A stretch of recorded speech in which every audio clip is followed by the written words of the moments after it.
এবার নিত্য প্রয়োজনীয় খাদ্যপণ্যের দাম গত রমজানের তুলনায় সহনীয় পর্যায়ে রয়েছে। বাজারে পণ্যের দাম সহনীয় পর্যায়ে রাখাটাই সরকারের মূল লক্ষ্য। শনিবার আয়োজিত এক সংবাদ সম্মেলনে এসব কথা বলেছেন প্রধান উপদেষ্টা প্রেস সচিব শফিকুল আলম। এ নিয়েই আমাদের কথার আজকের আয়োজন। আপনাদের সঙ্গে আছি আমি ওয়ালিউল সাকিব।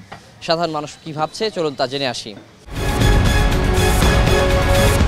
রোজার দিনে যেখানে ছাড় দেওয়ার কথা বা যেখানে কম লাভ করার কথা ওইখানে সবাই দ্বিগুণ লাভ করতেছে, আর সবাই চিন্তা করতেছে আমি কমে, মানে এখানে কেউই কমে দিবে না। সব ব্যবসায়িক একই চিন্তা ভাবনা যে আমার কাছ থেকে চলে গেলে ওইখানে যাবে, ওইখানে একই প্রাইস পাবে। যে আছে না প্রতিযোগিতা নিয়ে থেকে কমে দিবে, রমজানের এই ধরনের প্রতিযোগিতা মানুষের ভিতরে নাই। সরকার যদি চায়, যদি নিয়ন্ত্রণ, সাধারণ জনগণের জন্য খুব ভালো হবে। বুঝতে পারতেছি না যে কী কারণে যে ওই দামটা অতিরিক্ত কয়দিনের মধ্যে হয়েছে আর কি। কিন্তু শশা ছিল 40 টাকা, সেটা হয়েছে কারণ 120 টাকা 80 টাকা। সব জিনিসের দাম অতিরিক্ত বেশি। সবজি বলেন, তরি তরকারি, যে কোনো বিষয় বেশি, তেল তুল এই ইত্যাদি চুলা টোলা যেগুলো আছে সব জিনিসের দাম অত্যন্ত বেশি। সরকার তো সবসময় বললে আসে জনগণের পক্ষেই কথা বলে, কিন্তু ব্যবসায়ীরা এটা তো করে না। আমরা সেটা ফলাফল পাচ্ছি না আর কি। আর এটা কখনোই পাচ্ছি না, এখন পাবো কিনা জানি না। তরি তরকারি তো অ্যাভেলেবেল আছে এখন তো এগুলো বাড়ার কথা না। তারপরে বেড়েছে কেন বুঝতে পারতেছি না। এটা কিছু মুনাফা এরা বেশি করে।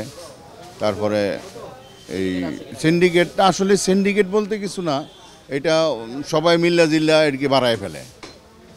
যেমন ওইখান থেকে আনার মধ্যে ট্রাকের ভাড়া, লেবার ভাড়া, কস্টিংটা বাইরে জায়গা, যার জন্য এইখানে আবার ওই যে কারণ বাজার বা যেখানে ইয়াগুলো আড়তদারগুলো আছে ওরা কিছু বাড়ায় দেয়।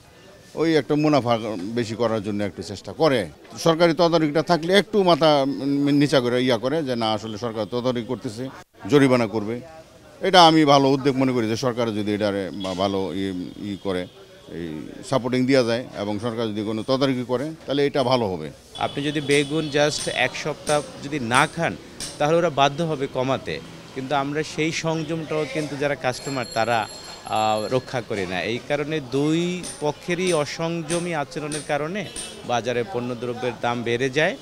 আর মনিটরিংয়ের অভাব তো আছেই। আমরা আশা করেছিলাম যে এই সরকারের আমলে পণ্যদ্রব্যের দাম ওইভাবে বাড়বে না, সিন্ডিকেট ভেঙে যাবে, ব্যবসায়ীরা একটু সতর্ক হবে, কিন্তু সেই ধরনের আচরণ আমরা তাদের কাছে দেখছি না। সরকার যদি চায় তাহলে এটা করতে পারবে, কিন্তু কিছুদিন সময় লাগবে। মাননীয় প্রধান উপদেষ্টার প্রেস সচিব জানিয়েছেন এবার রমজানে নিত্য প্রয়োজনীয় দ্রব্যমূল্যের ঊর্ধ্বগতি হবে না এবং এটা ক্রয় ক্ষমতার মধ্যে থাকবে এবং নিয়ন্ত্রণে থাকবে। বাস্তবে কি ঘটছে সে বিষয়ে আজকে আমরা কথা বলছি নারায়ণগঞ্জের সাধারণ মানুষের সাথে। রোজা আসলে আমাদের ব্যবসায়ীরা তারা মুনাফার জন্য লাফায় পড়ে। এটা হলো আমাদের মূল একটা ব্যর্থতা। আমাদের মুসলমানদের সবচেয়ে কষ্টদায়ক এটা হলো আমাদের যে ব্যবসায়ী আছে তারা আমাদের ভালো চায় না যে মুসলমানরা সুন্দরভাবে চলুক। 20 টাকার লেবু অলরেডি 80 টাকা চলে বাজারে, বা 60 টাকা চলে এরকম। তো এটা আসলে সিন্ডিকেট দ্বারা নিয়ন্ত্রিত হচ্ছে। এই সিন্ডিকেট যতদিনে নির্মূল না করা যাবে ততদিন আসলে আমাদের দেশে মনে হয় না বাজার সহ অন্য কিছু নিয়ন্ত্রণ করা যাবে। হ্যাঁ, নিয়ন্ত্রণ করার চেষ্টা করছে, আগের তুলনায় একটু হয়তো বা নিয়ন্ত্রণ অন্য বছরগুলোতে যা দেখেছি, কিন্তু ওইভাবে একদম সরকারকে শতভাগ আমি আসলে এনশিওর করতে পারছি না যে সে করতে পারছে, দ্রব্যমূল্য নিয়ন্ত্রণ করতে পারছে। কারণ আমরা তো বাজারে দেখতে পাচ্ছি, সাধারণ মানুষ হিসেবে বাজারে আসা যাওয়া করি, দেখি যে আগের চেয়ে দাম বেশি আছে। রমজানের আগে যে দাম ছিল এখন আজকে রমজান প্রথম দাম বেশি আছে, এখনও কমে নাই। বাংলাদেশের যত ব্যবসায়ী বা আমলারা আছে ও তাদের যদি মন মানসিকতা পরিবর্তন না করে, আসলে এটা ডক্টর ইউনূস সরকার কেন, যে কোনো সরকার আসুক, সবারই নিজের বিবেক থেকে যদি কমানোর চেষ্টা না করে তাহলে বাংলাদেশের প্রেক্ষাপটে বাজার মনিটরিং যারা আছে তাদের পক্ষেও এটা টাফ হয়ে যাবে আসলে দাম কমানোর। হ্যাঁ, রোজা শুরু হয়ে গেছে, এখন ওনারা চেষ্টা করতেছে যতটুকু কমানোর। এখন জিনিসটা তো বললেই তো হুট কমাতে পারবে না কেউ। আমাদের কথা নোয়াখালী থেকে স্বাগত জানাচ্ছি ফয়জুল ইসলাম জাহান।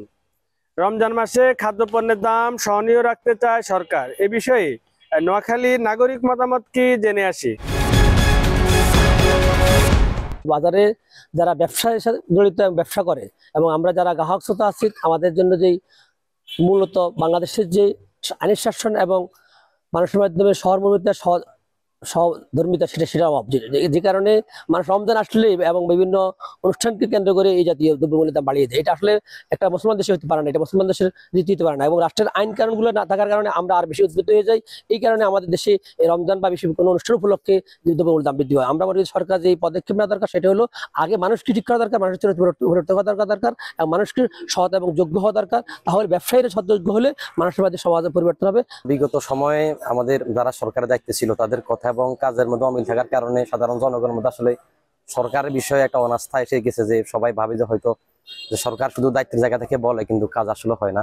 আমার কাছে মনে হয় যে গত সরকার তো জনসম্পৃক্ত সরকার ছিল না, এটা যদি জনসম্পৃক্ত সরকার বা বিপ্লব পরবর্তী সরকার যদি এটাকে চ্যালেঞ্জ হিসেবে নেয় এবং তার দায়িত্ব থেকে যদি ব্যবসা সিন্ডিকেটগুলো ভেঙে দিতে পারে, আমার কাছে মনে হয় যে তারা সফল হবে। দ্রব্যমূল্যের দাম সহনীয় পর্যায়ে রাখবে, তাহলে সরকারকে কিছু কার্যকরী পদক্ষেপ নিতে হবে। বিশেষ করে ব্যবসায়ীদের সাথে মত বিনিময় করতে হবে, সাধারণ মানুষদের সাথে নিয়েই এই বিষয়টা এই পরিস্থিতি মোকাবেলা করতে হবে। বিপ্লবী সরকার, এই সরকার চাইলে দ্রব্যমূল্যের দাম নিয়ন্ত্রণে রাখতে পারে, বাজারের সকল সিন্ডিকেট ভেঙে দিতে পারে, ভেঙে দিয়ে দ্রব্যমূল্যের দাম জনগণের সাধারণ পাবলিক যেন কেনাকাটা করতে পারে সেভাবে নিয়ন্ত্রণে নিয়ে আসতে পারে।